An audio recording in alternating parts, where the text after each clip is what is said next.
আপনার ভারত থেকে পেঁয়াজ আনতে যেসব অফিসার মন্ত্রণালয় ঘুষ খায় আপনি দেখবেন পরশুদিন চ্যানেল আইতে যেসব সংবাদ পরিবেশন হয়েছে এই বিদেশ থেকে পেঁয়াজ আসতে গিয়ে যে আইপি দিয়া কি অনুমোদন দিতে গিয়ে। প্রতিষ্ঠান কেমন চলছে আপনাদের? প্রতিষ্ঠান এখন ভরা মৌসুম তো 9 মাস বসেছিলাম, কোনো পেঁয়াজ টিয়াজ আমদানি কম হয়েছে, রপ্তানি কম হয়েছে। এখন ভরা মৌসুম, এখন কৃষকের পেঁয়াজ আসতেছে। আমরা হলে কমিশন এজেন্ট, যত আমদানি রপ্তানি হবে তত আমাদের লাভ। আমদানি রপ্তানি কম হলে আমাদের লস, পেঁয়াজের বাজার বাড়লেও আমাদের লস। আচ্ছা, বাজার আজকে বাড়ছে না কমছে? আজকে দুর্যোগপূর্ণ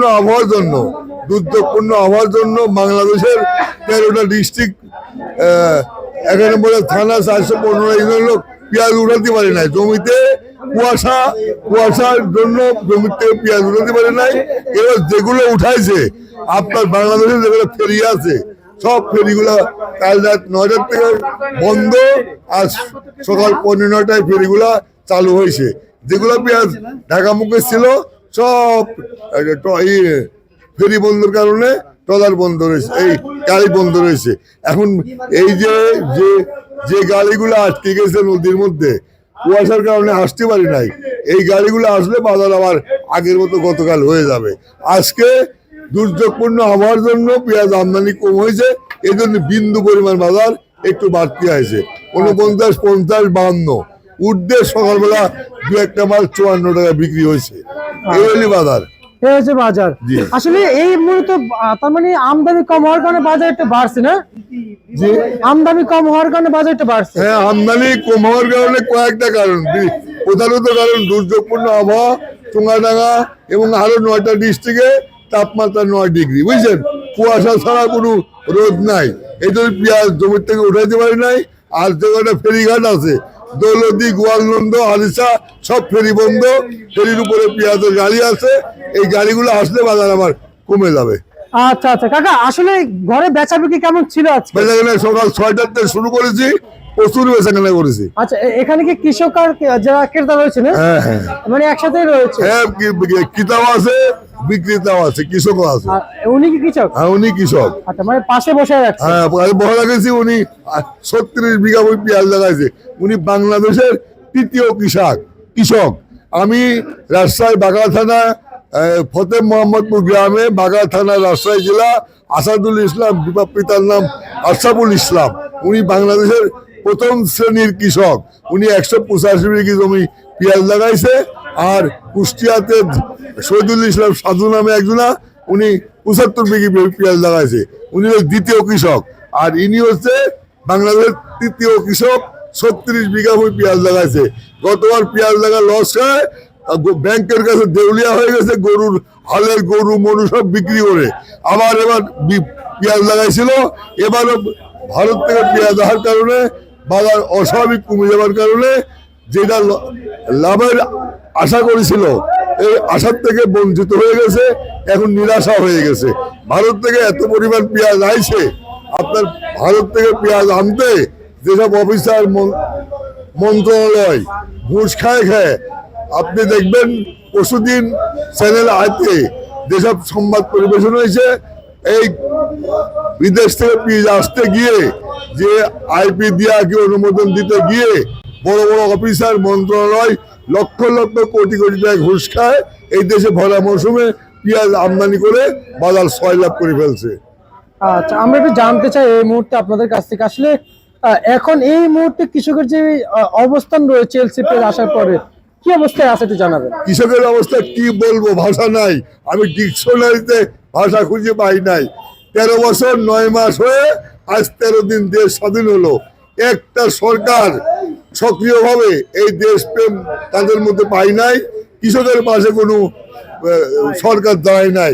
কৃষক বান্ধব কোনো মন্ত্রী কি কোনো মন্ত্রণালয় আমি পাই নাই। একমাত্র শহীদ জিয়াউর রহমান বাংলাদেশের কৃষককে ভালোবাসতো, মাটিকে ভালোবাসতো, দেশপ্রেমিক ছিল।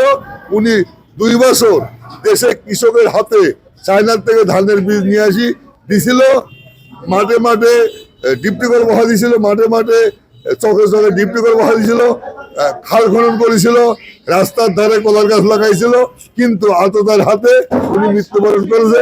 আল্লাহর জন্য ওনার গৃহস্থের প্রথম স্থান দান করে। আচ্ছা। এরপরে 3 বারের প্রধানমন্ত্রী খালেদা জিয়া দেশে কৃষি বিপ্লব ঘটাতে চাইছিল, অত্যন্ত পরিতাপের বিষয়। রাজনৈতিক প্রতিহিংসার কারণে উনি তো কৃষি বিপ্লব ঘটাতেই পারেনি, আর রাজনৈতিক প্রতিহিংসায় উনাকে জেল খাটতে হয়েছে। এরপরে খালেদা জিয়ার ছেলে তারেক রহমান বাংলাদেশের মাটিতে 17 বছর নির্বাসনে থাকি, 18 বছর নির্বাসনে থাকি বাংলাদেশের মাটিতে পাও দেশে, কিন্তু পাকার উপর পাও দি নাই, জুতা খুলি মাটির উপরে পাও দেশে।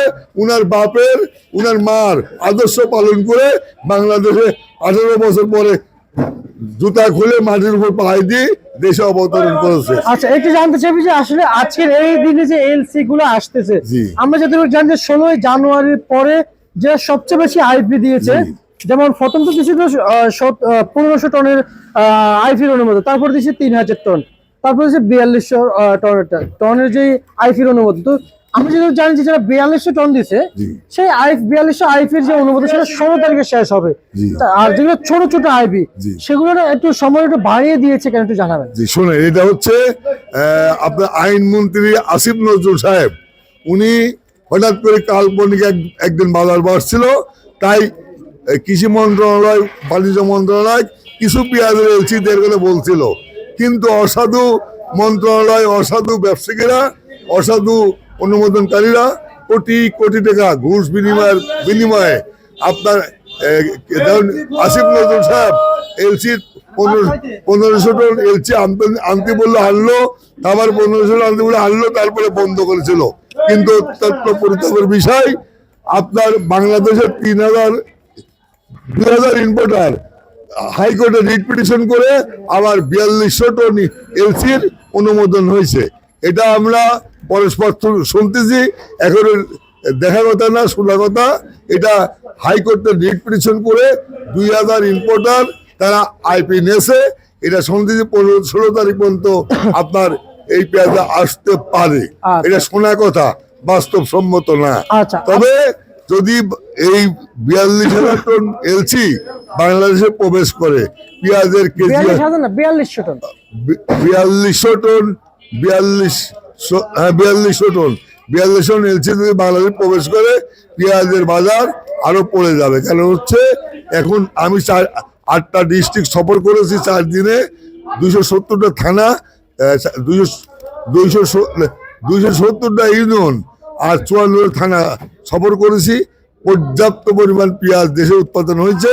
আল্লাহ ফলন দিয়েছে। এবার এই দেশ স্বাধীনের পরে এইবার যে ফলন হয়েছে, এমন ফলন আর কখনো হয় নাই। বাংলাদেশে বাৎসরিক চাহিদা 35 লাখ টন, এবার এই 3 মাসের উৎপাদন হবে 72 লাখ টন। এবং সরকার যদি বিদেশ থেকে পেঁয়াজ আমদানি না করে, রসুন আমদানি না করে, কোনো পণ্য আমদানি না করে, যদি বীজ আমদানি করে কৃষকের হাতে তুলে দেয়, এই দেশের কৃষক দীর্ঘমেয়াদী পরিকল্পনা না নিলেও, স্বল্প মেয়াদী পরিকল্পনা নিলেও, পেঁয়াজ যদি গেলে মনের মতো করে লাগায়, পৃথিবীর মধ্যে কোনো কান্ট্রি নাই যে এই দেশের মতো মাটি আর কোনো কান্ট্রি নাই। সোনার বাংলা, সোনা ফলাবে। কৃষকের পাশে যদি গেলে কোনো মানে সরকার দাঁড়ায়, কি বাণিজ্য মন্ত্রণালয়, কৃষি মন্ত্রণালয় দাঁড়ায়, তাদের সার একটু ভর্তুকি দেয়, আপনার পানিতে বিষে ভর্তুকি দিল, আপনার সারে ভর্তুকি দিল, স্বল্প ইন্টারেস্টে লোন দিল, এইভাবে কৃষকদের যেসব সহযোগিতা করা লাগে এগুলি সরকার করে, তাহলে এই দেশে 4 মাসে কৃষি বিপ্লব ঘটা। বাংলাদেশের পেঁয়াজ লাগবে 35 লাখ টন, পেঁয়াজ উৎপাদন হবে 1,10,00,000 টন। আচ্ছা আচ্ছা কাকা, একটু জানতে চাই যে আলুর দাম একটু বেড়েছে না? আলুর বাজার আলুর বাজার সামান্য বেড়েছে। আপনার এই যে আলু অখাদ্য হয় নদীতে ফেলতেছিল, বুঝলেন? আপনার মতো বিভিন্ন মিডিয়ায় আমি বলছি, আলু খাওয়ান, আলু গরু খাওয়ান, আলু গরু খাওয়ান। আলুর মধ্যে ভিটামিন ডি আছে, আলুর মধ্যে ভিটামিন ডি আছে। গরুর হাড় মোটা হয়, গরুর হাড় মোটা হওয়ার লগে লগে গরু ডেভেলপ হয়, বুঝলেন? যত রকম গোখাদ্য আছে 25 টাকার নিচে কোনো কেজি নাই, একমাত্র আলুই ছিল 7 টাকা 8 টাকা কেজি। আমিও খাওয়াইছি গরুর আলু, আমার ভাই খাওয়াইছে। বাংলাদেশে নারী 15 লাখ টন আলু এই গরু খাওয়াইছে, বুঝলেন। এবং নেপালে কিছু আলু রপ্তানি হওয়ার কারণে এই যে আলুর দামটা একটু বৃদ্ধি পাইছে, তাতেও যে কস্টিং হয়েছে সেই কস্টিং এর পয়সা এখন ওঠে না। আচ্ছা। 18 টাকা 20 টাকা কস্টিং, নতুনটা বেচা হচ্ছে 14 টাকা 12 টাকা, আর পুরানটা বিক্রি হচ্ছে 6 টাকা 7 টাকা 8 টাকা সর্বোচ্চ দাম। আচ্ছা। আলু আলার যে লস হয়েছে, এটা পৃথিবীর নদীর বিহীন লস হয়েছে আলু আলা, রসুন আলা আচ্ছা। এবং পিঁয়াজের লস হতে যাচ্ছে। আবার যদি সরকার কি মন্ত্রণালয় কি কোনো ঘুষখোর অফিসারেরা আবার পেঁয়াজের অনুমতি দিয়ে বইয়ের 20,000 পেঁয়াজ আমদানি করে এই ভরা মরশুম ডিসেম্বর জানুয়ারি ফেব্রুয়ারি মার্চ এই 4 মাস হলেই কৃষকের ভরা মরশুম। বাংলাদেশের 13টা ডিস্ট্রিক্ট, আপনার 91টা থানা, 415টা ইউনিয়ন থেকে একযোগে পেঁয়াজ উৎপাদন হয়ে শহরে ঢুকবে। পেঁয়াজের বাজার অত্যন্ত সহনীয় পর্যায়ে চলে আসবে। এর সাথে সাথে ভারতের পেঁয়াজ থাকলে কৃষকেরা হাহাকার ছাড়া, কান্না ছাড়া, আর হালের গরু বেচা ছাড়া, আর ব্যাংকে লোন নেওয়া ছাড়া এই কৃষকের আর বাংলার কোথাও ঠান হবে না। আচ্ছা, ঠিক আছে, ধন্যবাদ আপনাকে। এই ছিল আজকে